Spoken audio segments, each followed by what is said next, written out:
When you are swimming, your nervous system is firing signals to your muscles and from your brain to your peripheral nervous system, telling your body to move in certain ways and what to do during your race, which is something that you practice, so it kind of becomes subconscious thinking rather than consciously thinking about something. And then when you're swimming, you want your stress level to be low, because when your heart rate increases when you're swimming, it's a higher stress. Everything increases while you're swimming and competing. So something that you don't want is kind of extra stress on the body, and that is something that smoking creates. So when you smoke, the overall effects on the central nervous system are increases a release of cortisol, which is the stress hormone. There's a higher prevalence of depression and anxiety disorders with smoking, and you don't want to be anxious when you're swimming. That's something that can reduce your performance.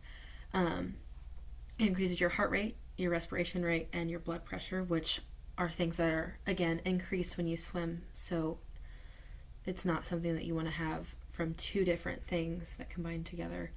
And then it increases your nerve activity, which can be good during a short period of time while you're smoking, kind of going back to the increased brain activity. But after you're done smoking, it decreases, and it negatively affects the nerve impulses. You get headaches, which are not great for anything, competing or focusing on school.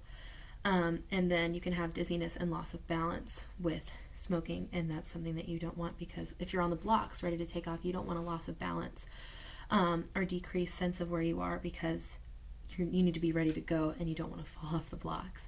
And then dizziness, if you're feeling dizzy, get on the blocks or in the pool, that's going to decrease the amount of energy and efficiency output that you're going to be able to put into the pool.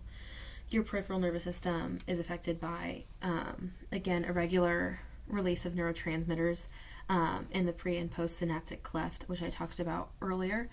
There's a desensitization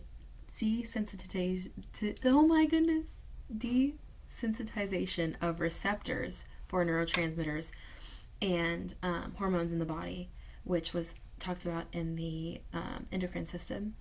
And then an increased resistance of nicotine, which means you want more, which causes the addiction and also is a downhill slide of all the systems combined together.